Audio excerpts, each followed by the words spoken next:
जेव्हा तुम्ही म्हणता रिअलिस्टिक ड्रामा आणि realistic drama in intimate theatre, तेव्हा मला असं वाटतं की ऍक्टरची रिस्पॉन्सिबिलिटी जास्त असते.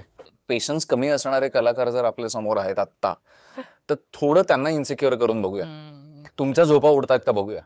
फक्त डिरेक्टरची झोप नाही उडाली पाहिजे. ऍक्टर म्हणून तुझी झोप उडतीये का, तुला रात्री कस तरी होतंय का की काहीतरी राहतंय यार, किंवा एखादा शो झाल्यानंतर त्या शो नंतर तुला त्रास होतोय का. तर याच्यातनं जाणं गरजेचं आहे. माझं फोकस ह्याच्याकडे आहे की फक्त प्रयोग अचीव करण्यात मजा नसते, तो कसाही अचीव करता येतो. मग गोकमपट्टी करा, मग मारून होणारच आहे. हा प्रयोग होणारच आहे. प्रायोगिक करण्यामागचं मेन कारण काय आहे, तर आपण त्यातनं लर्निंग प्रोसेस चालू असते, एक्सप्लोरेशन चालू असतं. माझा जास्त फोकस त्याच्याकडे आहे की प्रत्येक प्रयोगागणिक ते घडतंय का, आर्टिस्ट म्हणून समोरच्या मध्येच काही बदल होत आहेत का. प्रत्येकाचं फिल्म मेकिंग पर्यंतच विचार जात आहेत, पण फिल्मचा बिझनेस विषयीचा अभ्यास होत नाही. नाटक एक वेळ नो बजेट होऊ शकतं. नाटक एक वेळ मी माझ्या टेरेसवर घराच्या बोलवलं आणि प्रेक्षकांना दाखवलं, पण आजच्या काळात फिल्म ही झिरो बजेट होऊच नाही शकत. राईट. त्याला मिनिमम लागणारं एक जे इक्विपमेंट आहे ना, तेही पैसे देऊनच येतं. हा, म्हणजे हे त्या त्या कलेची ताकद आहे.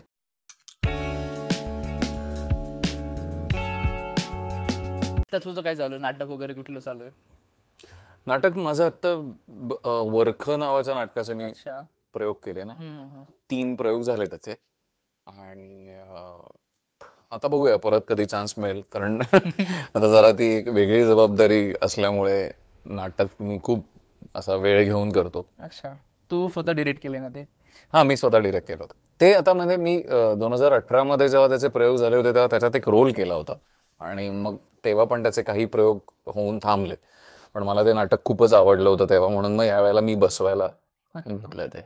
पण जेव्हा तू ते नाटक अभिनेता म्हणून केलं होतं आणि आता तू स्वतः डिरेक्टर म्हणून बसवतो, त्यात काही चेंजेस केले तू, प्रायमरी चेंजेस किंवा?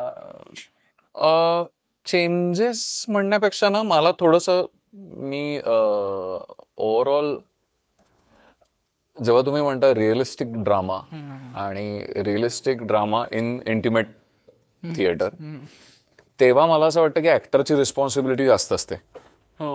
एकीकडे आपण जास्त एकीकडे नुसतंच म्हटलं जातं की acting is nothing but behaving किंवा डू नॉट ऍक्ट, हे जे सगळं हे जे सगळं आहे, हे अप्लाय करण्यासाठी नाटक पण तसं हवं. मग तुम्ही कुठल्याही नाटकाला तसं नाही करू शकत, कुठल्याही कंटेंटला तसं ट्रीट करता येत नाही. मग ते नाटक निवडण्यामागचं काउंटर रिझन असं होतं की मला असं नाटक करायचं ज्याच्यात मला हे करून बघता येईल, आणि मग तिथे खरं ऍक्टरची खरा कस लागतो तो तिथे लागतो. की आपल्याला इतकं रिअलिस्टिक बिहेव करायचंय, तरी सुद्धा ते थिएट्रिकल हवं, थिएट्रिकली बरोबर हवं. म्हणून मग मी ते नाटक करायचं ठरवलं. आणि मग कंपोजिशन किंवा आपण मग ते आम्ही 3 बाजूनी प्रेक्षक बसवून केलं होतं सुदर्शनला. आणि हल्ली आता हे सगळे प्रयोग सगळेच करायला लागलेत. पण मग तेव्हा कंपोजिशन म्हणा, फ्रेमिंग म्हणा, किंवा ऍडिशनल गोष्टी सांगण्यावर माझा भर होता. पण मी मॅक्सिमम प्रयत्न केला होता ऍक्टरलाच त्रास द्यायचा, की ते ज्या पद्धतीने आपण करतोय, ज्या प्रकारात करतोय, तुमचं ब्रेनस्टॉर्मिंग होणं गरजेचं आहे, तुम्ही ते करणं गरजेचं आहे. तू स्वतः ऍक्टिंग पण केली, स्वतः डिरेक्शन करतोय आणि स्वतःला हे तू म्हणतो की ऍक्टरवर सगळ्या जबाबदाऱ्या द्यायच्या, तर हे कसं करतोस? कारण डिरेक्ट करताना एक वेगळी जबाबदारी असते, ऍक्टरला बघायचं पण स्वतःलाच बघतोय, तर हे कसं? मी परत मला असं वाटतं की ते टाईप ऑफ प्लेवर आहे. म्हणजे आता पूर्वी जेव्हा आम्ही करायचो, म्हणजे आता कसं झालंय थोडंसं सलग 2-3 महिने आणि मग तेवढा वेळ देणारे कलाकार आणि मग इक्वली वेळ देणारे कलाकार, हे थोडंसं अवघड झालंय, आपल्याला पण माहितीये. आणि मग अशा वेळेला अशा पद्धतीचं नाटक करत असतो आणि मी ऍक्ट करत असतो, तेव्हा मी या वेळेला पहिल्यांदा असं केलं होतं की मी तो बॅलन्स सुरुवातीपासूनच ठेवला होता. म्हणजे ऑनेस्टली स्पीकिंग, मी लास्ट इयर पासून थोडंसं असा प्रयोग करायला लागलोय की अरे, तुझी इन्सिक्युरिटी तुला काय करायला लावते. पूर्वी असं प्रेशर असायचं डिरेक्टर म्हणून सुद्धा किंवा ऑनस्टेज ऍक्टर म्हणून सुद्धा की अरे, पहिल्या प्रयोगापासूनच तुम्ही असे असता की काय. तर पहिला प्रयोग हा एका विशिष्ट लेवल पर्यंत चांगला होईल याच्याविषयी मी अलर्ट असतोच आणि ह्याची रिस्पॉन्सिबिलिटी मी घेतलेलीच असते. मी इतकं पण ते सोडून देत नाही. पण ॲट द सेम टाइम मी याच्यावर आता वर्किंग सुरू केलंय की अरे पेशन्स कमी असणारे कलाकार जर आपल्या समोर आहेत आत्ता, तर थोडं त्यांना इन्सिक्युअर करून बघूया. तुमच्या झोपा उडतायत का बघूया. फक्त डिरेक्टरची झोप नाही उडाली पाहिजे, ऍक्टर म्हणून तुझी झोप उडतीये का, तुला रात्री कस तरी होतंय का की काहीतरी राहतंय यार, किंवा एखादा शो झाल्यानंतर त्या शो नंतर तुला त्रास होतोय का. तर याच्यातनं जाणं गरजेचं आहे. राईट. आणि मग मी ते यावेळेला करून बघितलं. सो मी आधी होऊ दिलं ते थोडंसं, आणि मग दरवेळेला त्यांना सांगत सो ऑब्व्हियसली त्याने प्रयोग, नाही तर काय होतं, फक्त प्रयोग अचीव होतो मला. आणि आता माझं फोकस ह्याच्याकडे आहे की फक्त प्रयोग अचीव करण्यात मजा नसते, तो कसाही अचीव करता येतो. मग गोकमपट्टी करा, मग मारून होणारच आहे. प्रयोग होणारच आहे. प्रायोगिक करण्यामागचं मेन कारण काय आहे, तर आपण त्यातनं लर्निंग प्रोसेस चालू असते, एक्सप्लोरेशन चालू असतं. माझा जास्त फोकस त्याच्याकडे आहे की प्रत्येक प्रयोगागणिक ते घडतंय का, आर्टिस्ट म्हणून समोरच्या मध्येच काही बदल होत आहेत का. नाही तर तो होता तसाच आलाय, दुसरा झाला, तिसरा झाला, 5वा प्रयोग झाला, सगळे आहे तसे ऍटो मोडवर गेलं आणि त्याला मजा नाही. म्हणजे प्रायोगिक तशा पद्धतीने करत नाही, करू नये. कान्स फिल्म मार्केटसाठी महाराष्ट्र गव्हर्नमेंटकडनं सिलेक्ट होणं, पहिलीच फिल्म असणं, आमच्या तिघांच्याही पहिल्याच फिल्म आहेत त्या. म्हणजे आम्ही 3 जण जे गेलो होतो, जिप्सी, वल्ली आणि बेहराम, तिघांची आमच्या पहिल्याच फिल्म आहेत.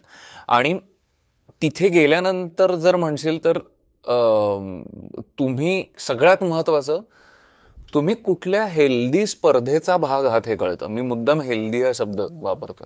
जर एखादा असा असेल, जर त्याला ऑप्टिमिस्टिकच नसेल तो, तर तिथे जाऊन आईची काय असं होईल.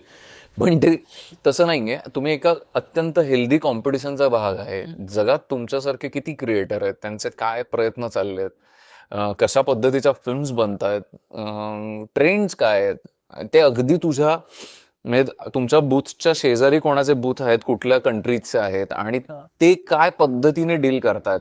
कारण ना, सगळ्यात मोठं जर काही मला तिथे जाऊन जाणवलं असेल, किंवा मागच्या 2 वर्षात तर केल्यापासून जाणवतं, दॅट इज प्रत्येकाचं फिल्म मेकिंग पर्यंतच विचार जात आहेत, पण फिल्मचा बिझनेस विषयीचा अभ्यास होत नाही.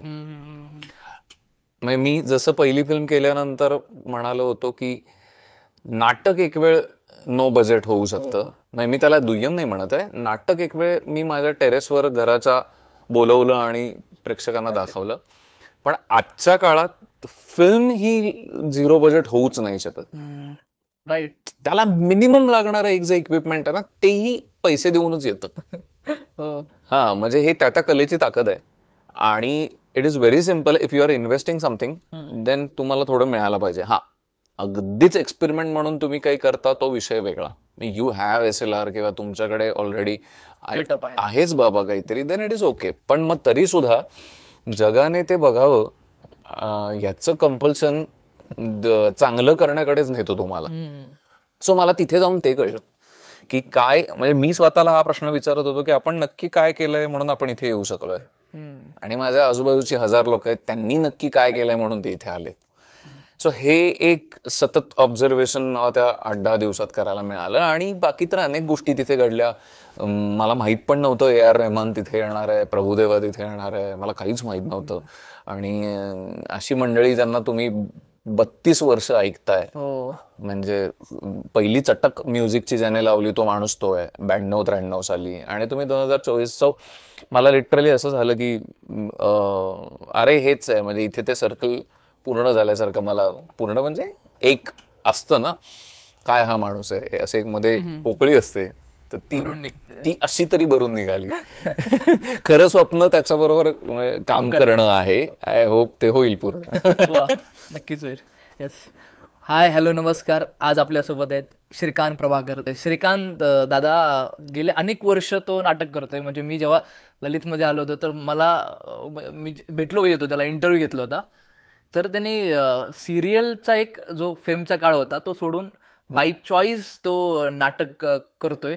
त्याची ध्यास परफॉर्मिंग आर्ट्स नावाची संस्था आहे, तो स्वतः रन करतो. अंधाराचा बेट, आणि अंधाराच्या बेटला खूप वर्ष झाले ना, 12 वर्ष. 12 वर्ष ते नाटक चालू आहे. तर आपण त्याचे आता ऍक्टर म्हणून काय जर्नी, रायटर म्हणून आणि डिरेक्टर म्हणून काय जर्नी आपण बघूया. यस AR रहमान यांना तू भेटला आणि त्यावेळेस काही बोलणं वगैरे झालं तुझं? नाही, म्हणजे तेवढा वेळ नव्हता त्याच्याकडे ऑब्व्हियसली, पण ते जे काही मला हे माहिती होतं की अरे बोलणं, आणि मला स्वतःला ते मग दुसरा आपला हेतू किंवा दुसरा पर्पज काय असतो तर सेल्फी सेल्फी सेल्फी पण मग मला ते दोन्ही करण्यात इंटरेस्ट नव्हता. म्हणजे ऑब्व्हियसली सेल्फी हवी होती, पण मला ते आवडत नाही की आपण ज्या माणसाला रिस्पेक्ट देतो त्याला कुठल्याही कारणाने त्रास देणं, की कळतंय आपल्याला तो बिझी असतात तरी आपण कुठेतरी गर्दीतनं जाऊन सेल्फी सेल्फी, तर त्याला काही अर्थ नसतो. मग मी काय केलं, मी जवळजवळ 2 तास त्या माणसाला ऑब्झर्व करत होतो. म्हणजे त्याने प्रोड्यूस केलेल्या एका डॉक्युमेंटरी फिल्मच्या ट्रेलर लॉन्चसाठी म्हणून रहमान तिथे आला होता, आणि मग मी म्हटलं आपल्याला सहज संधी मिळाली तर त्याच्याबरोबर आपण सेल्फी घेऊ, अदरवाईज आपण लेट्स कीप ऑब्झर्विंग की एखादा माणूस एवढा मोठा असतो, ब्रिलियंट, टॅलेंट खूप जणांकडे आहेत, पण असे कुठले फॅक्टर्स आहेत माणूस म्हणूनच जे त्याला तसं करत मोठं करतात किंवा ते टिकून ठेवतात. तर मी ते ऑब्झर्व करायचा प्रयत्न करत होतो, आणि मला काही खूप छान क्वालिटीज शिकायला मिळाल्या. काय काय होत्या? मेन सगळ्यात क्वालिटी म्हणजे की खूप आजूबाजूला त्याच्या गोष्टी घडत होत्या. म्हणजे एक तर त्याने नागालँडवर एक नागालँडच्या कल्चरवर एक डॉक्युमेंटरी फिल्म आहे, त्याचं प्रोड्युसर तो आहे. तर त्याचं ट्रेलर लॉन्चसाठी तो आला होता. तर ही वॉज विथ हे आपले नागालँडचे कोणते मिनिस्ट्री आणि गव्हर्नमेंटची मंडळी होती. सो फर्स्ट सेक्शन तो त्यांच्याबरोबर होता. आजूबाजूला इंडियन पॅव्हिलियन असा सेक्शनमध्ये हे चाललं होतं. बरीच इंडियन लोक, बाहेरची लोक, मीडियाची लोक, शेजारी दुसऱ्या कंट्रीचं पॅव्हिलियन आहे तिथे काहीतरी चाललंय.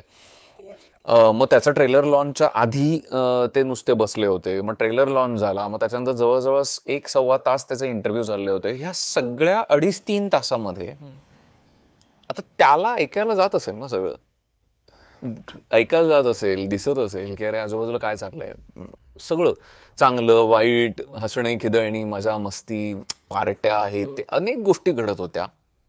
पण मला असं लक्षात आलं की इनर फोकस त्या माणसाचा एवढा स्ट्रॉंग आहे, आणि मे बी हे माझं इंटरप्रिटेशन असेल, पण मला असं लक्षात आलं की तो कुठल्याच प्रकारचा डिस्टर्बन्स किंवा डिस्ट्रॅक्शन आतच यायला देत नाही. त्याच्यामुळे ती प्रोसेसच होत नाही.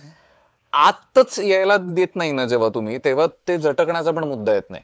बरोबर. It's very simple. What we do is की अरे दुर्लक्ष कर, म्हणजे तू रिसिव्ह केलंयस म्हणून दुर्लक्ष करायचं, म्हणून दुर्लक्ष करायचं, गट्टायचं, ह्याचाच अर्थ तुझा फोकस हल्ला. बट द वे तो माणूस तयार झालाय, तो म्हणजे आय एम शुअर की कान तर उघडेच आहेत ना, कळतंय, खूप गोंधळ ऐकायला येतोय, सगळं घडतंय, पण तो पीस ऑफ माइंड, तो फोकस, आत्ता काय आहे, आपण कोणाशी बोलतोय, ते बोलत असताना त्या कॉन्व्हर्सेशनवरचा फोकस आणि एव्हरीथिंग वॉज लाईक, आणि त्याला माहिती आहे इथे मॅनेजर आहेत, त्यांना माहिती आहे काय करायचंय काय नाही. बरं, ह्या सगळ्यामध्ये सगळ्यात इंटरेस्टिंग पॉइंट हा होता की मला आधी कोणीतरी सांगितलं की तू जर सेल्फी घ्यायला गेलास तर तो सेल्फी तुला घ्यायला देणार नाही, तो मोबाईल तुझ्याकडनं घेईल. अच्छा. त्याला आवडत नाही ते कसंही आलेलं फोटो, मे बी त्याचा PR चा भाग असेल तो, पण तो तुझ्या हातातनं मोबाईल घेतो आणि स्वतः क्लिक करतो. आणि मला अर्थात मग मी 2-2.5 तास थांबून त्याला ऑब्झर्व करतोय, मला त्याची सगळी गाणी ऐकायला येत होती डोक्यात. म्हणजे असं नॅचरली घडत होतं. आणि सॅड सॉंग होते का? नाही, मला त्याची ती रहना तू वगैरे जी गाणी आहेत ना, स्पेसिफिक त्याची रहमानच्या आवाजाची आयडेंटिटी, ती सगळी गाणी ऐकायला लागत होती अशी. आणि एकीकडे मी ऑब्झर्व करत होतो आणि खूपच फोकस्ड आणि असा फारच इंटरेस्टिंग आहे तो माणूस. आणि मग नंतर मग अखेर असं झालं की अरे आता एक शेवटचं एक चान्स घेऊया की आत्ता जरा गर्दी नाही आहे आजूबाजूला. मग मी एक 2.5-3 तास थांबून नंतर त्याला सहज विचारलं त्याच्या मॅनेजरला, is it possible to take selfie तर तो म्हणाला येस लास्ट इंटरव्ह्यू चाललाय. लकीली कोणी नव्हतं आजूबाजूला अजून त्यात, कारण झालं होतं सगळ्यांचं गोंधळ.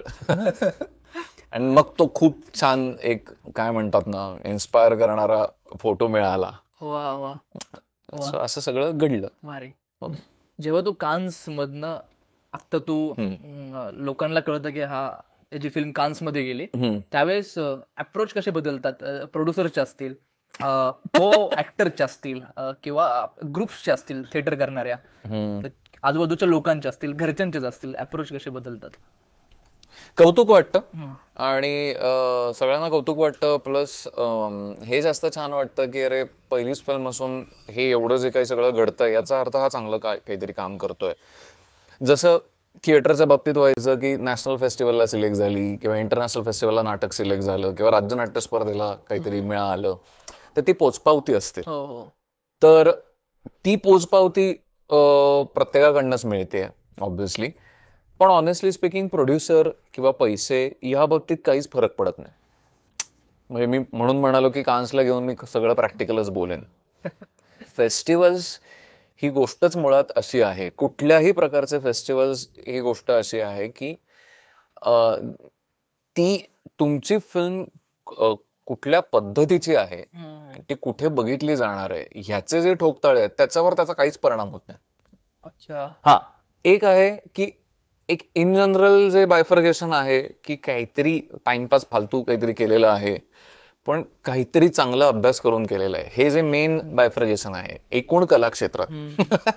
तर तुम्ही या साईडला येता, हा तुम्ही एका साईडला येता की अरे उगाच काही तिकडे जाणार नाही, काहीतरी त्याने चांगलं केलेलं आहे.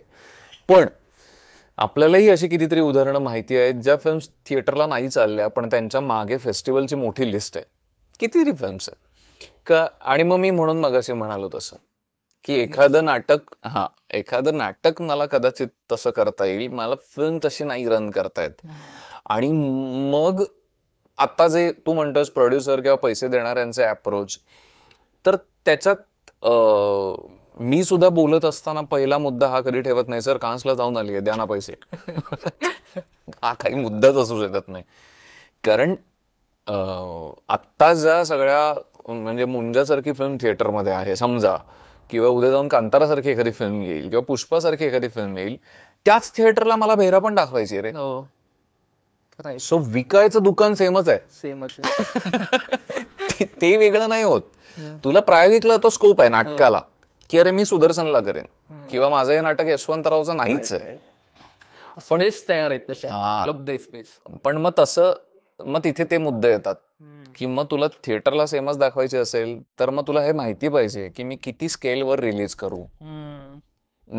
जसं मी लिमिटेड रिलीज प्लॅन केलेला आहे आता, मग ते परत तिथेच येतं. This is what business is.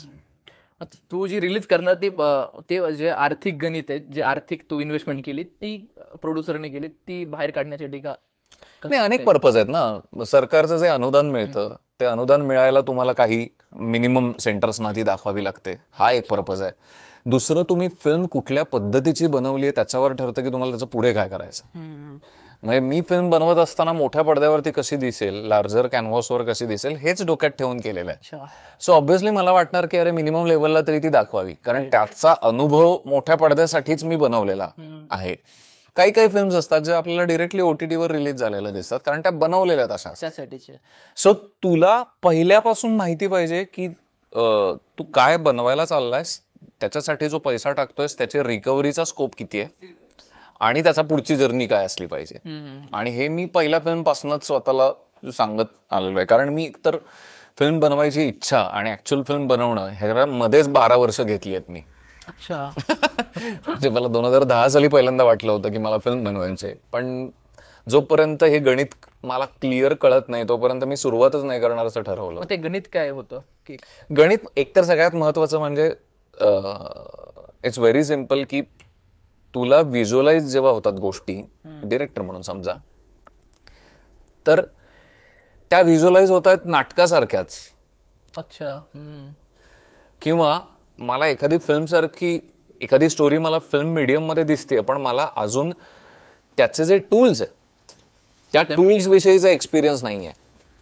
So in short जे म्हणतात ना की फिल्म लेन्स मधनं दिसली पाहिजे, ती मला कुठलीच स्टोरी तेव्हा दिसायची नाही, किंवा दिसली तरी I was not sure about it. आणि मग मी असं म्हटलं होतं की ज्या दिवशी मला असं वाटेल की मला हे सगळं कॅमेरा मीडियम मध्ये दिसतंय, याचा अर्थ मला ते कळलंय असं नाही, पण ऍटलिस्ट म्हणजे आपण म्हणतो ना, अनलर्न करणं पण महत्वाचं आहे. सो थिएटर डिरेक्टर म्हणून माझे जे ऑब्व्हियसली इमॅजिनेशन्स आहेत ते कम्प्लिटली बाजूला पडले पाहिजेत. मग मी नॉर्मलला येऊन मला सिनेमा लँग्वेजची टेक्निकॅलिटी थोडीफार कळली पाहिजे, and then I will try की आता फिल्म करायची. राईट. सो तो टप्पा आला म्हणून मी आता फिल्म केली. बरोबर. थिएटरचा एक वेगळा अप्रोच असतो आणि फिल्मचा एक वेगळा असतो. हो तर त्याच्यामध्ये जसं तू बोलला की वेगळी लँग्वेज मी शिकण्याचा प्रयत्न केला. हो. तर मध्ये काय असं पिरियड गेला की तू वर्कशॉप केले किंवा कोणाला असिस्ट केलं काय? नाही, असं नाही केलं मी. प्री प्लॅनिंग कसं केलं त्याचं? प्री प्लॅनिंग म्हणशील तर आपल्याला एकतर मी जरा मधल्या काळात खूप सेल्फ डाऊट मध्ये खूप गेलो होतो, की घाबरत होतो बऱ्याच गोष्टींना. याचं एक कारण असं होतं की मी थिएटरमध्ये खूप जास्त टाइम कन्सिस्टंटली स्पेंड केला, आणि ते एका चांगल्या कारणासाठी सुद्धा आणि एका वाईट कारणासाठी सुद्धा. चांगल्या कारणासाठी असं की माझं त्याच्यातले स्किल्स जरा खूप जास्त डेव्हलप होत गेले थिएटर म्हणूनच, थिएटर डिरेक्शन म्हणून किंवा फिजिकल थिएटर सारखं काहीतरी असेल किंवा लिखाण असेल. पण ते मी करत राहण्याची इच्छा होण्यामागचं कारण सॅड आहे की माझ्या पहिल्या 3 फिल्म फ्लॉप झाल्या. ऍज अ ऍक्टर म्हणून सुपर फ्लॉप झाल्या.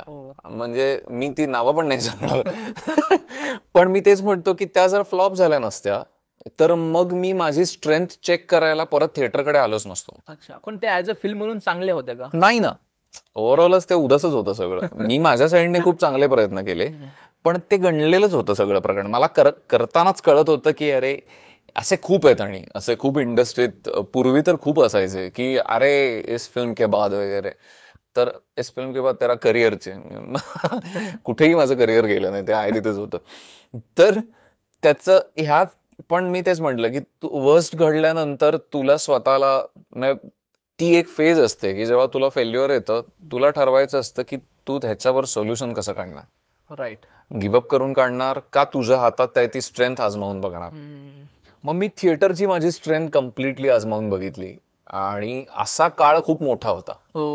म्हणजे 2018 पर्यंत मी तिथे असा, म्हणजे फायनान्शियली सुद्धा माझं सगळं गडबडत होतं, but still I was like की अरे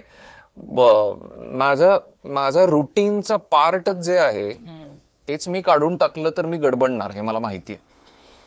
आणि म्हणून मग मी जवळजवळ 2018 पर्यंत तिथे मी एकदा मध्ये मुंबईत पण राहून बघून आलो की अरे असं 2017 साली वगैरे, आणि मला असं लक्षात की नाही, आपला एक पाय पुण्यातच आहे अजून. ते मुंबईमध्ये ऍज ऍक्टर म्हणून तू खूप टिपिकल प्रवास. कारण असं ते एक असतंच ना, आपण ऍक्टर म्हणून कोणाला माहितीच नाही, मग आपण गपचूप ऑडिशनच्या रांगेत थांबू वगैरे असे पण सगळे प्रकार केले.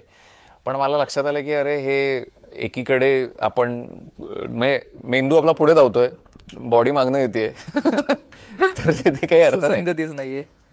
म्हणून मग मी 2018 मध्ये पहिली शॉर्ट फिल्म ट्राय केली. It was the first time जेव्हा मी कॅमेरा मीडियम मध्ये एक अटेम्प्ट केला की नाही मला आता, आणि तेही परत तेच आहे की तुझा एव्हरी टाइम तुझ्या बरोबर जेव्हा चुकीचं घडतं तेव्हा तू त्याच्यावर काउंटर अटॅक कसा करायचा हे ठरवायचं असतं. मग 2018 मध्ये मी थिएटर करण्यापासून गॅप घेतला. याचं कारण 2016 पासनं, म्हणजे मी त्याला इंस्टाग्राम जनरेशन म्हणतो, इंस्टाग्राम आल्यापासून माझ्या समोर जे मंडळी येत होती टीम ऍक्टर म्हणून, माझं कनेक्शनच होत नव्हतं त्यांच्याबरोबर. मला कळायचंच नाही मी कसं डील करू. 2015 पर्यंतची माझी बॅच, आणि 16, 17, 18 माझ्या समोर जी मंडळी आली मला कळायचंच नाही. म्हणजे मग रिडिंगच माझं गंडायचं. आत्तापर्यंत असं असायचं की मी टॅकल करू शकायचो की अरे ह्या ऍक्टरला हे होतंय, मी त्याला हे सांगितलं पाहिजे, आज हा होमवर्क दिल्यावर तो उद्या असा असेल. पण 16 एंडिंग पासनं असं व्हायला लागलं की अरे मला कळतच नाहीये, लोकच कळत नाहीयेत. म्हणजे बरं ती सिरियस वाटतायत, म्हणजे ऑनेस्टली स्पीकिंग मला IQ वरच डाऊट यायला लागला लोकांचा की अरे मला की तुम्ही म्हणताय की तुम्हाला ऍक्टिंग करायची, पण तुम्ही नाही आहात, मुळात तुमचा पिंड नाही ऍक्टिंग. आणि मग तिथे काय व्हायला लागतं, तुझ्या व्हॅल्यूज मिस व्हायला लागतात. कारण मी परवानासारखं वगैरे जेव्हा नाटक केलं, ती कम्पॅरेटिव्हली प्रायोगिक म्हणून मोठ्या बजेटची नाटकं होती रे. म्हणजे मला आता भीती वाटते की मी तेवढे पैसे आणले तरी कुठून होते. आणि मग सिमिलर नाटकं मी त्याची ट्रायोलॉजी करायची होती मला, कारण थोडंसं व्हिज्युअलला जास्त महत्व देत असल्यामुळे मी लार्जर कॅनव्हास उभा करायचो. 10-15 किमान लोक, 20 लोक. आणि पण नंतर नंतर मग काय होतं, तुझ्या व्हॅल्यूज हलायला लागतात की अरे आपल्या माणूस म्हणूनच व्हॅल्यूज गडबडतायत, तू चिडचिड करायला लागतोस, तुला कळतच नाही. ज्यासाठी करतोय ते बाजूलाच राहतो. आणि मग त्यांच्यावरच राग काढला जातो. आणि मग मी म्हटलं नको, हे नाही करायचंय, हेही परत कळलं पाहिजे तुम्हाला. आणि मग मला बाहेरनं स्वतःची माझी होणारी पब्लिसिटी ऐकायला मिळायला लागली की तो रागीट आहे, तो चिडका आहे, तो भयंकर डिसिप्लिनचा आहे. मी म्हटलं अरे हे काय आहे म्हणजे नाटकासाठी चाललं होतं ते. हा, मी म्हटलं ही कुठली आयडेंटिटी आहे, तो डेंजर आहे. आणि मी म्हटलं बापरे. मग मी ठरवून थांबलो, म्हटलं ही काय आयडेंटिटी नाहीये. बरोबर.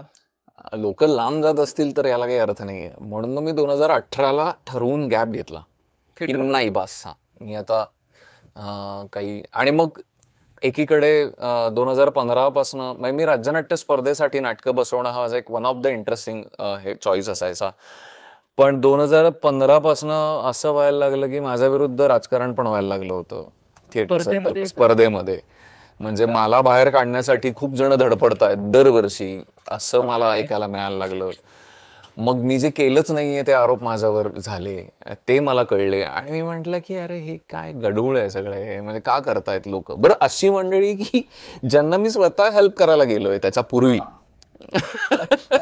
नावं ऑब्व्हियसली नाही घेणार कोणाची, पण मला असं व्हायचं की अरे तुम्ही ही ईर्ष्या का ठेवताय. म्हणजे तीच लोक ज्यांना मी पूर्वी कधीतरी सांगितलेलं आहे की अरे यावर्षी मी राज्यनाट्य स्पर्धा करत नाहीये पण माझ्याकडे वेळ आहे, तुला काही हेल्प लागली तर सांग, तीच मंडळी पुढच्या वर्षी माझ्या विरुद्ध असं पसरवत आहेत की याच्या ग्रुपची मुलं नाटक पाडायला येतात, याच्या ग्रुपचं ह्याने ठरवून कुठल्या तरी पेपरमध्ये बातमी आणली आहे आणि हेच केलं. मी म्हणणार अरे हे काय आहे बरं. कारण मी फार नाटक आणि या सगळ्याकडे खूप आर्ट आणि हेच असा बघणारा आहे. मग मला फाईन आर्टमध्ये जास्त इंटरेस्ट होता, जरी माझं कमर्शियल झालं असलं तरी. मग म्युरल्स, पेंटिंग्स आणि कॅनव्हास पेंटिंग हा माझा खूप आवडीचा विषय.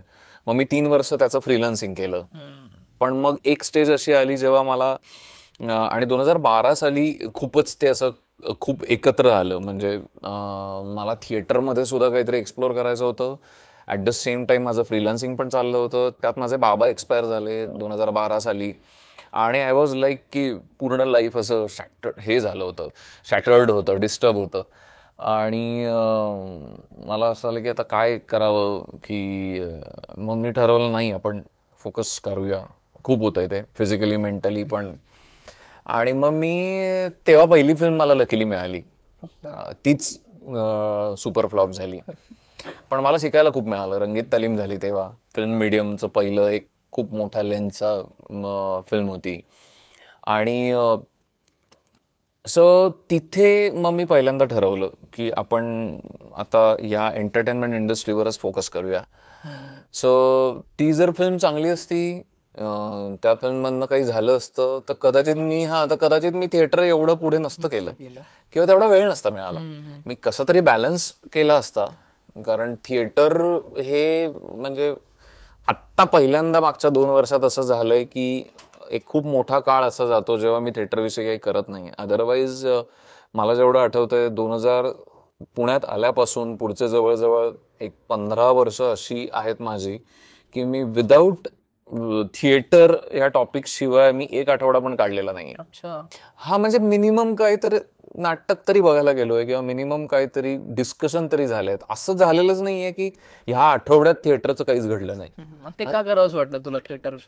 असं काही नाही. म्हणजे ते मला असं वाटतं की ते तुम्हाला जाणवावं लागतं की हा का करावंसं वाटलं थिएटर. म्हणजे माझे बहीण आणि माझे बाबा कोकणात असताना नाटकात काम करायचे. माझे बाबा नाटक लिहायचे, पण ते लोककलेमध्ये काम करायचे का प्रॉपर कमर्शियल? दोन्ही. म्हणजे पण ते आमच्या इकडे कोकणात खूप छान कल्चर आहे. ते म्हणजे अगदी हौशी लेवलला करायचे पण ते इतके जेन्युइनली करायचे. तर तो डिफरन्स मला आता झेपत नाही. लोक म्हणजे टाईप ऑफ द वर्कवर त्यांचा प्रामाणिकपणा जो ठरतो ते काही मला झेपत नाही. कारण मी लहानपणी हे बघत आलेलो आहे की अरे हे सगळेजण नोकरी धंदे करणारीच लोक होती. मी बाबांच्या सायकलवर बसून रात्री 8 वाजता प्रॅक्टिसला जायचो. मी अगदी 2 वर्षाचा वगैरे असेल तेव्हा. पण त्या सगळ्यांची इंटेन्सिटी, माझ्या बाबांची काम करतानाची इंटेन्सिटी बघून मी असं व्हायचं की अरे आता मला असं होतं. तेव्हा तुला कळताना असंच कळलेलं असतं की हा नाटक म्हणजे असंच असतं, राईट. ते असंच करायचं असतं. त्याच्यात ते काही असं मधला वेच नाहीये.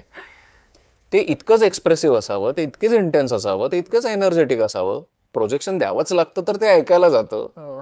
हे कॉमन सेन्स आहेत. म्हणजे आता जे थेअरी म्हणून सांगितलं जातं ना, ती थेअरी नाही अरे, ते कॉमन सेन्स आहे. बऱ्याचशा थेअरी त्या कॉमन सेन्सवरच डेव्हलप झाल्या. आधी घडलेलं ते. हा म्हणजे कसं ना, खूप सिम्पल आहे. तुम्ही एक्सप्रेस करायला उभे राहिलाय, मग एक्सप्रेस करा. मग तुमच्यात आणि ऑडियन्समध्ये फरक काय? तुम्ही जर बथ्थडगिरी करणार असाल तर.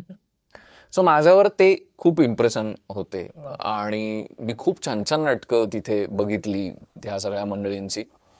आणि मग ऑब्व्हियसली ते कुठेतरी उतरतं. आणि मग झालं असं की तू जो म्हणतोयस तो मुद्दा मला कधी रिअलाइज झाला, तो खूप छान पॉइंट आहे. मी कॉलेजला म्हणून पहिल्यांदा पुण्यात जेव्हा आलो अभिनव कला महाविद्यालयात, तेव्हा आमचं पहिलं वर्ष होतं फाउंडेशन ह्याला. आम्ही लक्ष्मी रोडला कॉलेज होतो. तर आमचं ना एक दिवस अचानक असं सिनियर आले आणि त्यांनी फिरोदिया स्पर्धेविषयी सांगितलं आणि फिरोदिया करायचं ठरलं. आणि आम्ही अगदी जून महिन्यापासून त्याच्या तालमी सुरू केल्या होत्या. आणि दिवाळीच्या जस्ट आधी ते कॅन्सल झालं.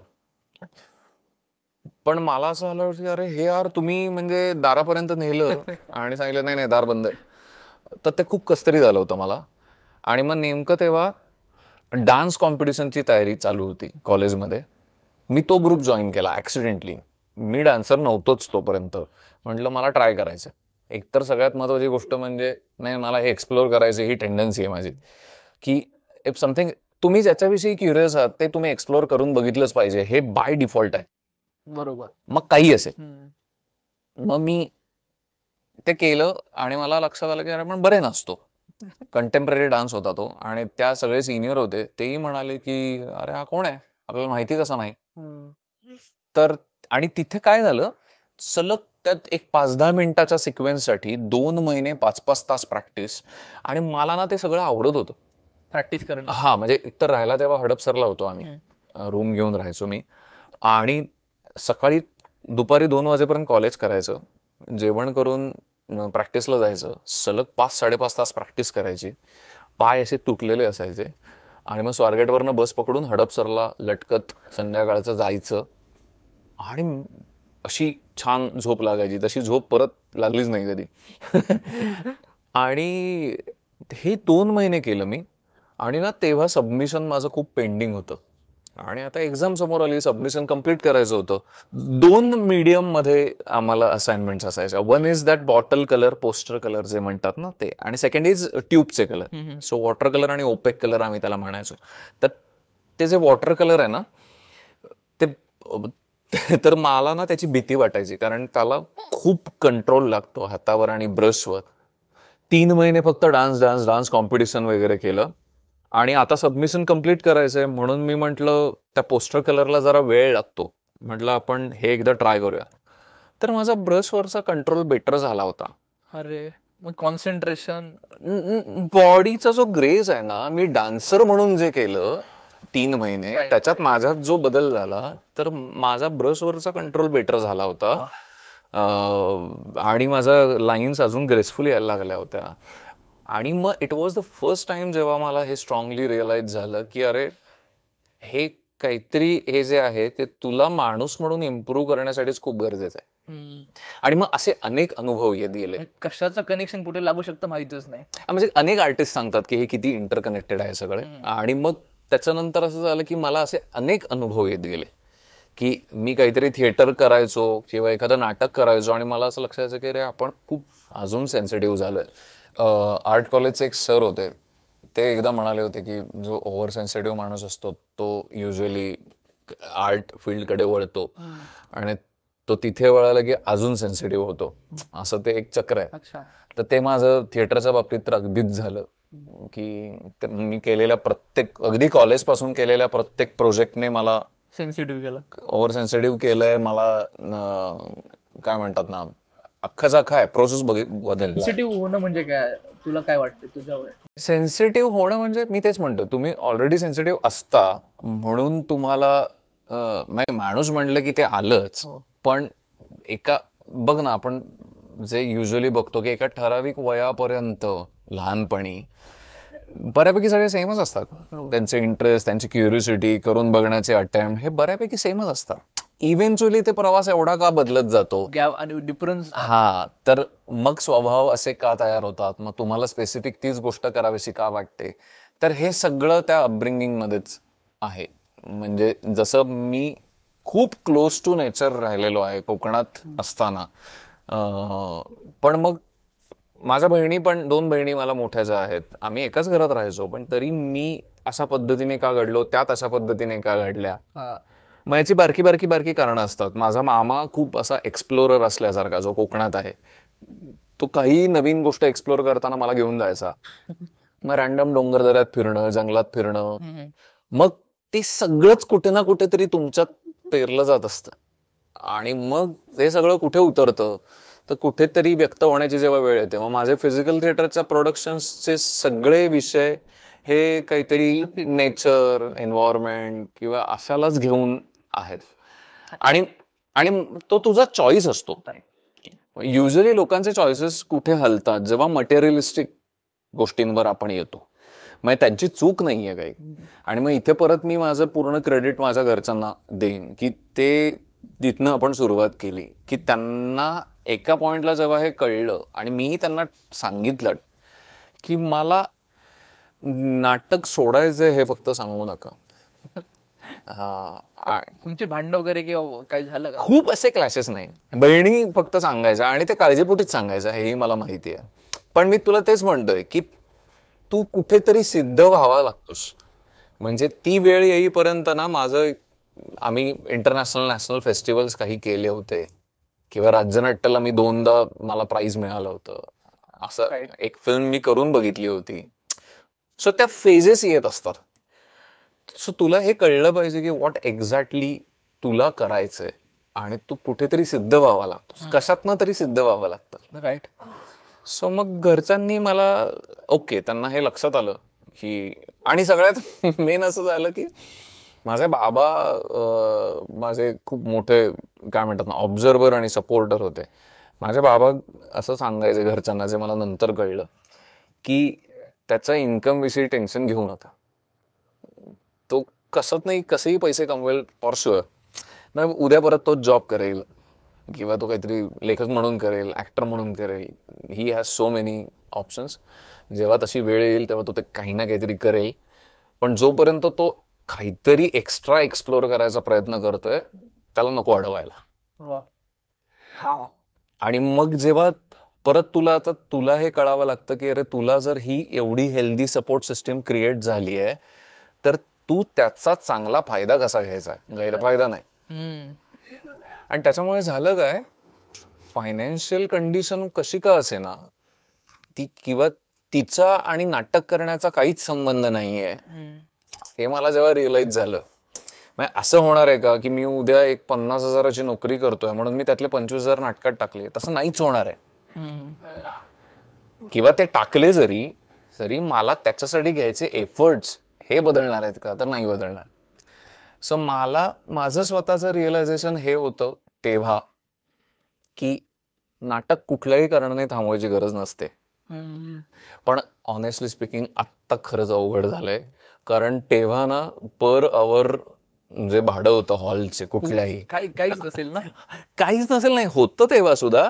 पण ते ना वाटायचं की मी कसं बसं मॅनेज करेन. पण आता लोकांचा वेळा, पैसा हे मॅनेज करणं हे जरा डिफिकल्ट टास्क वाटू शकतो एखाद्याला. सो एनिवेज, ते बोलला की मी नाटकाचं शिक्षण नाही घेतलं, तर तुला मधल्या पिरियड मध्ये वाटलं का की शिक्षण घ्यावं, असं ललित कला केंद्र, NSD? मला खूप आधी वाटून गेलं ते सगळं. म्हणजे 2010च्या आसपास मला हे सगळं वाटत होतं. म्हणजे पासआउट झाल्यानंतर आणि 1 वर्ष जॉब केल्यानंतर मला असं वाटत होतं की मी NSDला जायला पाहिजे का, FTIला जायला पाहिजे का. पण मग काही कारणांसाठी मी ट्राय पण नाही केलं.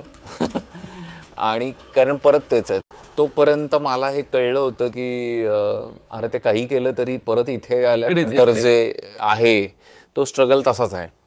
तो शून्यापासून आहे. शून्यप्रमाणे आणि सेल्फ एक्सप्लोरेशन, कन्सिस्टन्सी, कमिटमेंट ह्या व्हॅल्यूज तशाच आहेत ना रे. आणि मग त्याच्याही पुढे जाऊन अशी वेळ आली की मग माझ्या संस्थेत काम केलेले मुलं NSD ला जेव्हा ट्राय करायची तेव्हा ते माझ्याकडेच लेटर मागायची. उगाच माज, अरे मी नाही गेलो ठीक आहे पण लेटर देतो. सो असंही घडलं. FTI ला मात्र मला जावंसं खूप वाटत होतं आणि मी खूप विचारही केला होता. रादर माझे बरेचसे मित्र पण तिथे होते, पण मी ते फायनान्शियल रिझन साठी नंतर कॅन्सल केलं. मला असं झालं की अरे आपण एकीकडे कमवण्याचं पण सगळं गडबडताय प्लॅन, मग आता वाढीव खर्च नको, जाऊ दे आपण आपल्या आपल्या लेवलला शिकू. तू जेव्हा सुरुवातीला नाटकाकडे वळाला त्यावेळेस तुझं बघणं वेगळं असेल आणि ते बघणं टप्प्याटप्प्याने कसं बदलत गेलं ऍज अ ऍक्टर म्हणून, ऍज अ डिरेक्टर म्हणून आणि माणूस म्हणून तुझा अनुभव काय? अप्रोच माझा पॉइंट ऑफ व्ह्यू बदलत नाही गेलाय, बदलत नाही गेलाय, तो मला मॉडिफाय करावा लागलाय किंवा थोडंसं तुम्हाला ते फ्लेक्झिबल व्हावं लागतं, तसं झालंय. ऍक्टर म्हणून म्हणशील तर ऑब्व्हियसली तुझं डीलिंग त्या कंटेंट बरोबरचं बदलत जातं आणि ते तुला कळावं लागतं की म्हणजे तू जेव्हा ऍक्टर म्हणून सतत काम करणार असतोस. आपण आत्ता थिएटर विषयी बोलूया कारण फिल्म मीडियम मध्ये मी काही फार केलेलीच नाहीये ऍक्टिंग म्हणावी तेवढी. पण तुझ्या समोर येणारा जो कंटेंट आहे, जे लिखाण आहे, कुठल्या पद्धतीचं नाटक तू करतोयस, ते डिरेक्टरला कसं एक्सपेक्टेड आहे, मग ते तू स्वतः डिरेक्ट करणार असलास तर तुझ्याकडे फ्रीडम असतं. पण अदरवाईज ते कसं असावं, तर हे मला वाटतं तुला हळूहळू कळत जावं लागतं.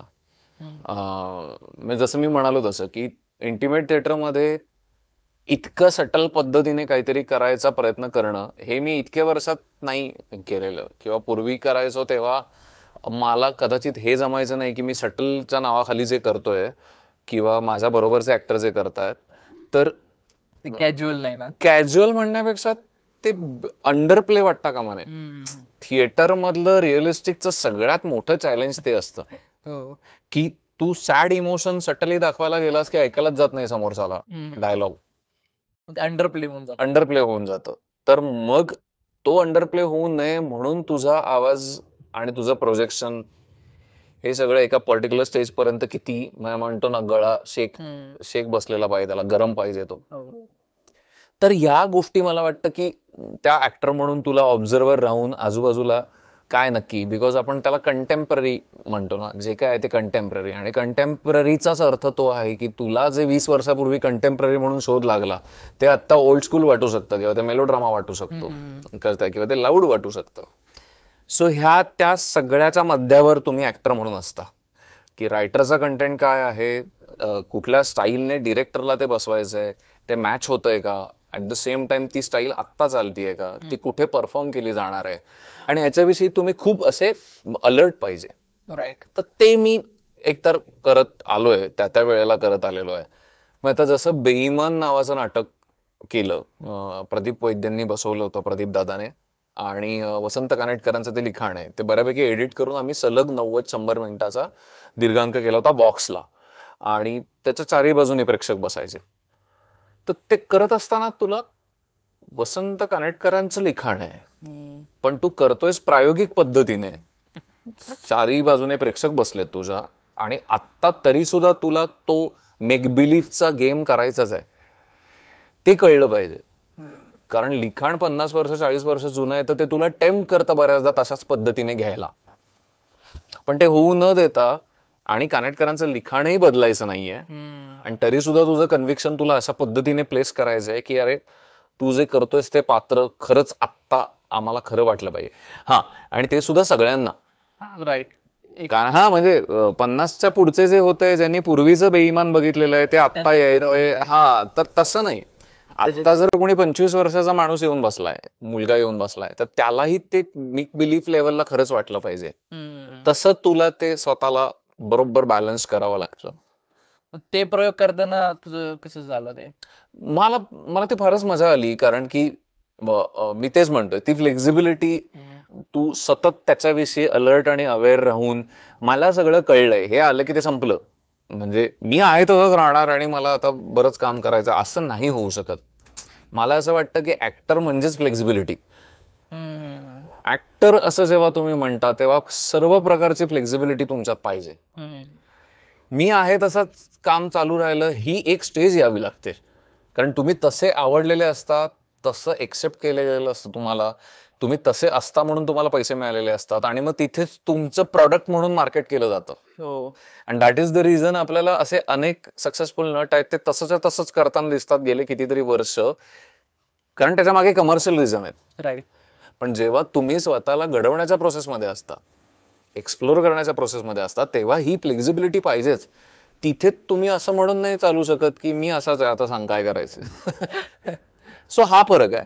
डिरेक्टर म्हणून म्हणशील तर मी तुला म्हटलं तसं की 2016च्या आधीचा काळ आणि नंतरचा काळ आम्ही डायरेक्ट डिवाइड करतो. त्याच्या आधी लोकांकडे पेशन्स होते, लोक एवढी वल्नरेबल नव्हती, परफॉर्मर म्हणून वल्नरेबल होती, माणूस म्हणून नव्हती. आम्ही अरे फार इंटरेस्टिंग तालमी केल्या, कारण आमचा जो ग्रुप होता तो काही कॉलेजचा ग्रुप नाही, तो ओपन ग्रुप तयार झाला होता राज्यनाट्य ह्याच्यासाठी म्हणूनच तयार झाला होता. तर माझी जी कोर टीम असायची ना तिला बाकी काहीच माहित नसायचं. अरे म्हणजे कशाचाच पत्ता नाही. आणि ते खरं तर सगळे त्या स्टेजला होते की आता काहीतरी जॉब करावा, आता काहीतरी इन्कमचं बघा, आता काहीतरी करिअरचं बघा, सगळे त्या स्टेजला होते. पण तरी सुद्धा ना ते नाटक जे एक प्युरिटीला तयार व्हायचं, म्हणजे आम्ही कायम म्हणतो it was a golden period of मागच्या 15-20 वर्षातला, दॅट इज 2013, 14, 15. खूप इंटरेस्टिंग प्रोजेक्ट केले, खूप इंटरेस्टिंग लोक होती आणि खूप. तर मग आता मी कम्पेअर करतो की असं तेव्हा काय होतं जे आता नाहीये. तर एकतर सगळ्यात महत्वाचं तुमच्या लाईफच्या इन्सिक्युरिटीज तुम्हाला खूप अशा घेरून असतात. आणि ती जी गॅप आहे एक्सपिरियन्स मधली म्हण किंवा जनरेशन गॅप म्हण किंवा विचार जुळणंच म्हण, हा म्हणजे आपल्याला कळतं आज तालमीनंतर गेलेला माणूस उद्या डायव्हर्ट होऊनच आलाय हे दिसतं. पूर्वी तसं नसायचं. तेव्हा त्या काळात मला असं माहिती असायचं की अरे हे रात्रंदिवस सगळेजण त्या नाटकात आहेत आणि असे 3 महिने. आणि हे काळानुरूप बदलत चाललंय. आपल्याला त्याच्या आधी माहितीये लोक 4 महिने प्रॅक्टिस करायचे, त्याच्या आधी 6 महिने करायचे, असं वी नो. सो मला जेवढं जमेल तेवढं मी ते ताणत आलं आणि मी त्यांना दोष नाही देत आहे. It's very simple, it is there. म्हणजे ते काही ठरवून, दे आर नॉट कल्प्रेट. कोणी कल्प्रेट नाही, कोणी मुद्दाम करत नाही. त्यातल्या काही जणांना कळतंय की अरे काय नाही केलं पाहिजे, काही जणांना नाही कळत. सो आता म्हणशील तर मी मागच्या 2 वर्षापासून माझ्या काही पद्धती बदलायला सुरुवात केलेली आहे. एक तर सगळ्यात महत्वाचा बदल म्हणजे मी मगाशी जो तुला सांगितला तो की मी जे स्टेजवर नाडी सुटायची भीती तुलाही वाटली पाहिजे, ही भीती मी ठेवायला लागलोय. पूर्वी मी असं असायचो डिरेक्टर म्हणून की अरे बाई नाही बाय ते सुटलं तर गडबड होईल, उघडे पडू आपण. त्यामुळे त्या शेवटच्या टप्प्यापर्यंत मी मरमर झाली तरी म्हणजे ते नाटक कन्फर्म केल्याशिवाय स्टेजवर जायचंच नाही. आता मी थोडं वेगळं करून बघायला लागलं. म्हणजे आपले जर एफर्ट्सच मॅच होत नसतील, तू जर सलग 8 दिवस आहे तिथेच आहे असं मला जाणवतंय आणि तुला हे कळायलाच वेळ लागतोय की प्रोजेक्शन म्हणजे नक्की काय आणि मग प्रोजेक्शन देताना एक्सप्रेशन इमोशन कसे मेंटेन करायचे. बरं हे कधी जेव्हा तू सांगतोस की मी इकडून शिकून आलो, मी तिकडून शिकून आलो, मी तिकडून शिकून आलो, मग मी तुझ्यावर विश्वास ठेवतो ना. पण अरे तू काय शिकलाय, कुठे शिकलाय असा प्रश्न पडतो. मग मी हल्ली ते करायला लागलोय, चल थोडस सुरुंग तुझं खाली पण लागू दे. आणि ही मी पद्धत आता थोडस हे करायला लागलोय. आणि दुसरं म्हणजे मी वर्षभर थिएटर करतच राहायचं असं न करता आता असं केलंय की मी एक हार्डकोर वेळ देतो वर्षातला 3 महिने. म्हणजे आत्ता तरी 3 महिने आहे, त्या 3 महिन्यात मी वर्कशॉप घेईन, त्या 3 महिन्यात मी एखादं नाटक बसवेन, जे काय ते त्या 3 महिन्यात 3च महिने त्याच्यात जे साध्य होईल ते पुढे रन करेन मी. म्हणजे एखादं नाटक तर ते मी रन करेन. पण वाटलं की तालीम लावली, वाटलं की एक नाटक बसवलं, हा जो पॅटर्न होता तो मी काढून टाकला. कारण की त्याने साध्य काही होत नाही, कारण त्या वेळाच मॅच होत नाहीत हल्ली. राईट. आणि ते चांगलं पण आहे, आता वर्क पण होत आहे ते की 2 वर्ष झाली मी हे करून बघतोय. मार्च, एप्रिल, मे 3 महिने आणि दुसरीकडे म्हणशील तर आता मला असं लक्षात आलेलं आहे की अं, मला मला ज्या पद्धतीने थिएटर करायचंय तशी जमात म्हणतो मी त्याला तशी जमात कलाकारांची मला तयार करावी लागेल. त्याशिवाय ते नाही होणार असं माझ्या लक्षात आलेलं आहे. म्हणजे तू जर उद्या तालमीला आल्यानंतर अर्धा तास हार्डकोर एक्सरसाइज करायला लावत असशील आणि हे जर कोणाला तरी बापरे हे डेंजर आहे असं वाटत असेल, की त्या तालमी उशीर येत असेल त्याला. हा ते तर म्हणजे बापरे ते तर अजूनच भयंकर, न सांगता उशिरा येणं, वेळ, आणि हे सगळे बेसिक गोष्टी आहेत ना, आणि हे कॉमन सेन्स आहेत. म्हणजे मला असं होतं की अरे समजा 5ची तालीम आहे आणि तुला 5:30 होणार आहेत, तर याचा शोध तुला 4:45ला लागतो ना. तू 5:10ला नाही सांगू शकत की मला 5:30 होतात. आणि इथे जर तुम्हाला ओरडायचं नसेल आणि समजून घ्यायचं असेल तर मग आपण एकत्र नको करायला काम. राईट. खूप सिम्पल आहे.